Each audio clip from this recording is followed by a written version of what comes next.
So now we're going to take a look as we look at our worksheet, Lesson 14, the biblical ideas of man and government in the Declaration. And we look down on point C, where we talked about the structure, where we have the preamble, the philosophy. We went a little bit deeper. There's 4 references to God, which we haven't talked about yet, but then the charges against the king, 38 charges. I think I said 37, I'm sorry. It's 38 charges. And then finally, there's the declaration itself. The protest and the declaration. So as we look under C, C1, we talked a little bit about the preamble. We read that preamble, and let me just read this. Actually, I think you just read it yourself, but let me read it out loud. When, in the course of human events, it becomes necessary for one people to dissolve the political bands which have connected them with another, and to assume among the powers of the earth the separate and equal station to which the laws of nature and of nature's God entitle them, a decent respect to the opinions of mankind requires that they should declare the causes which impel them to the separation. So there you have their declaration, or their purpose is to declare the causes. Now, the second part is the philosophy, and we see 4 main ideas, main biblical ideas of man and government. So the first one, that all men are created equal. So you could underline that if you have your paper in front of you. That's the first biblical idea, that we're all created equal. Now, that's coming right out of the Reformation. That comes right out of the fact that we no longer have class structure. And in America, anyone who worked hard enough, long enough, could rise out of any class and become president of the United States. You could have a boy who was born and learned his reading by the light of a log fire and lived in a dirt-floored cabin, could become the 16th president of the United States. You absolutely could. And so there was really nothing holding you back. And so America really becomes this first nation that has this recognition of these great results of the Reformation, these rights of men. Let's look at the second. Man, being created in the divine image, has independent value. So here they mention that if we look, that he's endowed by their Creator with certain unalienable rights, that among these are life, liberty, and the pursuit of happiness. And so man has independent value.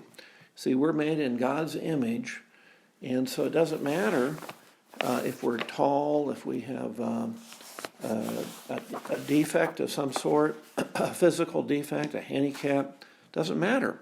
We all have the rights to life, liberty, and the pursuit of happiness. And so one of those things that's going to come out of there is, of course, consent. We have the right to consent to what happens to us. We are independent. We are made in His image. We have value. So we have the opportunity to vote for people, to make decisions, to have our consent. And if our consent is not given, then we feel that something's been stolen. If something's happened to me without my consent, someone has taken from me my property. So very, very important. So I'm going to summarize these points on your tablet. Now we're on that third point, that man is superior to the state. Where does it say that? Well, it says to secure these rights. See, in order to secure these rights, these the life, liberty, pursuit of happiness, governments are instituted among men. So the state, see, is the whole reason for the state. The state exists for man. What?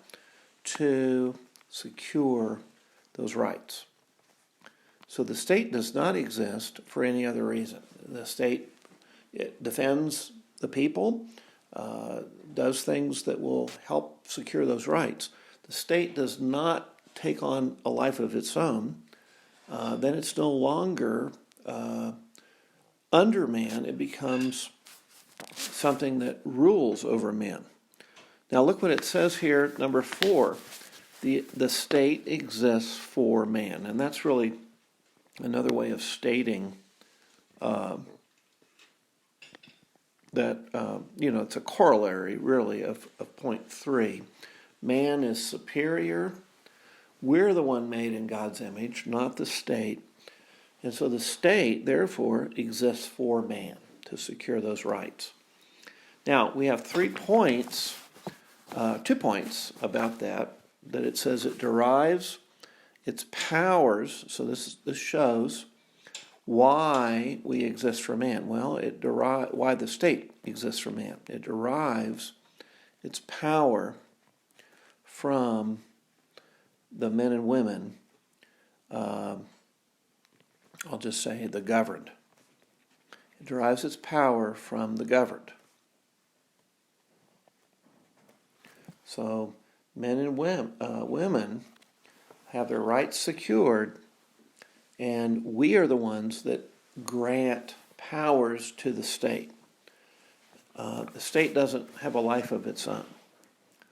And this is very clear in our Constitution. Our Constitution says that. In fact, in the Bill of Rights, the 9th and the 10th Amendment in the Bill of Rights, the last 2 of the 10 amendments, talk about the rights that are not specifically spelled out in the Constitution are reserved to the people and to the states, respectively. So it just says it again that the Constitution is enumerated rights or enumerated powers that the people have agreed to give the civil government, but the people can, according to the Declaration of Independence, if that government becomes tyrannical, we have the responsibility to change the government or to improve it. So this all goes back to this value of man from the Reformation. Man's value, very powerful statement in the Bible that we are made in his image. You look at Genesis chapter 1, verse 26, where God makes us in his image, and then gives us the first command to be fruitful, to multiply, fill the earth, and to rule over the fish of the sea, the bird of the air, over everything that moves on the face of the earth. So that's Genesis 1:28. So, see, man ultimately has that responsibility. Why? Because God gave him that responsibility to be what? A manager. We would call it stewardship. Man is to be a steward of everything. Everything is given to man to steward over, including government. So government is one of these things we have to be a good steward over as well. Well, let's look at the second item, BB, there on your outline. If the government becomes destructive of those ends, the people have the right to abolish it and institute new government. So you see, that's another statement there about that God has given us the management of the civil government. And so we're to manage it, to rule over it, to be watchdogs. And if it gets out of line, we can change it. We can hopefully change it, amend it. But ultimately, the Declaration says to abolish it. And that's what they did. They abolished the rule of, actually, Britain abolished its rule. That's the interesting thing. The colonists with the Declaration are acknowledging, really, past tense, what Britain did and how the matters are simply that they are a free and independent state by virtue of these acts that Britain passed. These acts in 1776, the Prohibitory Act, which said that the colonists were no longer under the protection of England. So see, you get back to this, why does the state exist? Well, to protect the people. But now Britain is no longer securing the rights, so there's basically no government there. There's no effective government protecting the people. So interesting, isn't it? It's fun to think through the philosophy in light of what the Bible teaches, in light of this whole period of protest where they had protested and tried to reestablish good government with Britain. And we just see Britain pass act after act and quarter troops, burn towns. It just gets worse and worse. And finally, on April 19th, 1775, Liberty Day, we would call it, Lexington and Concord, there's fighting that breaks out. And so there's people that are dying. And so when you get to that point, there truly is the government has been abolished. Now point C, as we go down to the bottom, this is the next section of the Declaration, is the 38 charges against the king. The king is being brought to task here, what he is allowed. Now remember, from what we learned before, that our relationship as colonies was not to Parliament. Parliament had no rule at all. Parliament was ruling over England. The representatives were English representatives elected from the towns of England.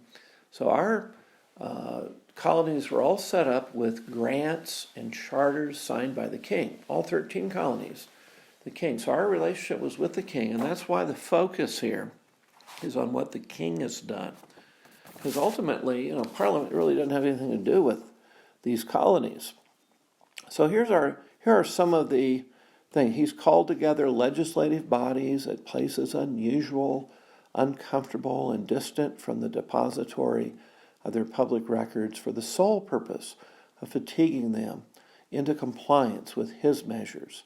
He has dissolved representative houses repeatedly for opposing with manly firmness his invasions on the rights of the people. He has refused for a long time after such dissolutions to cause others to be elected, whereby the legislative powers incapable of annihilation have returned to the people at large for their exercise, the state remaining in the meantime exposed to all the dangers of invasion from without and convulsions within. He's endeavored to prevent the population of these states, for that purpose obstructing the laws for naturalization of foreigners, refusing to pass others to encourage their migrations hither, and raising the conditions of the new appropriations of land. He has obstructed the administration of justice. Now remember the acts put upon Massachusetts because of the Boston Tea Party, the Intolerable Acts. Well, here's one of them, the Administration of Justice Act. He has obstructed the administration of justice by refusing his assent to laws for establishing judiciary powers. He has made judges dependent on his will alone for the tenure of their offices and the amount and payment of their salaries. He has erected a multitude of new offices and sent hither swarms of officers to harass our people and to eat out their substance. He has kept among us, in times of peace, standing armies without the consent of our legislatures. He has affected to render the military independent of and superior to the civil power. So there's just point after point. Many of these we've talked about, a lot of these actually, maybe even close to all of them in our class. So these are things that you're well aware of. Well, let's move down and move to the back of the page. There's the Declaration, which we've read, where we therefore, the representatives of the United States of America, and they declare their independence, that all political connections between them and the state of Great Britain is and ought to be totally dissolved. So there's the Declaration. And it's interesting to see that the Declaration has 4 references to God. Right there in the Declaration, it says that, with a firm reliance on the protection of divine providence, we mutually pledge to each other our lives, our fortunes, and our sacred honor. So there we have divine providence. There's another one, though, that's in the paragraph, kind of the first part of that paragraph, and it says, appealing to the supreme judge of the world for the rectitude of our intentions. So twice there in that last paragraph, there are references to God. The first 2 references to God are in the very beginning. Really, in the first preamble, in the first sentence, talks about the laws of nature and of nature's God, entitled them. And then, secondly, we're endowed by our Creator with certain inalienable rights. So we have 4 of those references to God. Now, the original draft was done by Jefferson, and Jefferson did not put in the reference to Creator, the supreme judge of the world, or providence. In fact, they were added by Congress and the committee. The committee added number 2, the Creator, and then the whole Congress, when they looked at it, they wanted to add 2 more in that last paragraph in the Declaration. So these are the only major additions to Jefferson's draft. There are some parts that they left out that he wanted in. He had a section on slavery, condemning slavery, and they decided to leave that out. That was in the Committee of 5. So Jefferson wrote the Declaration. The Committee of 5 evaluated it, looked at it, voted on it, and then they forwarded that to the group as a whole. So the entire Congress took a look at it. And then they approved the Declaration on July 4th, 1776, and it was signed, of course, first by John Hancock, and his is the big signature. He said at the time, and I've written that down on your outline, after signing, Hancock added with a smile, "His Majesty can now read my name without glasses, and he can double the price on my head. We must all be unanimous. There must be no pulling different ways. We must all hang together." Franklin added, "Yes, we must all hang together, or most assuredly we shall all hang separately," and kind of with his grim humor. But you see, Franklin never gave up on his puns and his plays on words, did he? You know, that's a testament to Benjamin Franklin. He's one of the more clever of our founding fathers. Now, the one I most like, and of course there's a number of beautiful statements people made as they signed the document, but Sam Adams, the father of the American War for Independence, remember he's the father of the Committees of Correspondence, he said when he signed it, quote, "We have this day restored the sovereign, to whom alone men ought to be obedient. He reigns in heaven, and from the rising to the setting sun may his kingdom come." Unquote. Isn't that beautiful? See, our founding fathers saw that by this declaration, they were establishing a country that could better follow and honor God. So we are blessed because of their commitment. Now, I'd like you to think, as you look over, I'd like you to reread parts of the Declaration. I want to make sure that you see those four major sections: the preamble, which is the purpose, the philosophy section, and just kind of read through it with that in mind. Make sure you see those four major points, and then I'd like you to read through those 38 charges and see how many you can remember from the time that we've had in class. And finally, as you get down to that last section, the declaration, the protest that they've had and the declaration now of a new country, if you can, let that language just kind of roll over you, because it's beautiful. And I think this is some of the most precious heritage that we have as Americans. And you might even want to try to publish it somehow, in an email, or send it to friends or whatever. It's just beautifully said. And we have godly men. Now, not all of them were believers. I don't think Jefferson, for instance, was a believer from what I have read and I understand him to be. He never believed Jesus was the Son of God, but he felt that he was probably the greatest teacher who ever lived, and he collected sayings from the Bible, and there's a lot you can hear about Jefferson, and he considered himself a Christian. There were a couple places where he wrote that down. We actually have his words that he says, "I am a Christian." Now, he defines that differently, we think, than Orthodox views. But Jefferson, I think, was a Unitarian, not a Universalist, but a Unitarian.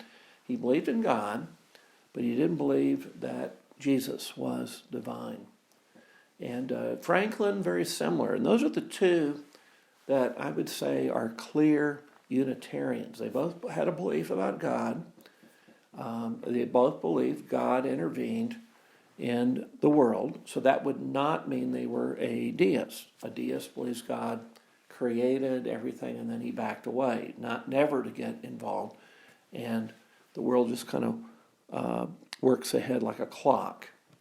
So we are blessed with so many. Look at Sam Adams again. He reigns in heaven, and from the rising to the setting sun may his kingdom come.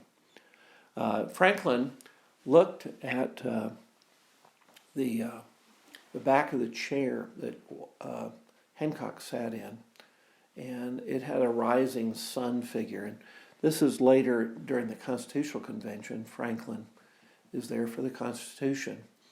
And when they signed the Constitution, he says, I've looked at that sun many times. If it was a rising or a setting sun, I've thought about that, and I believe it's a rising sun. And so there's much hope, much encouragement. We have been blessed by the foresight and the spiritual insight of our founding fathers and their insights that came from the Reformation. So enjoy reading over those 7 great exchanges. God bless you. We'll pick up with part 3 as we move into lesson 15.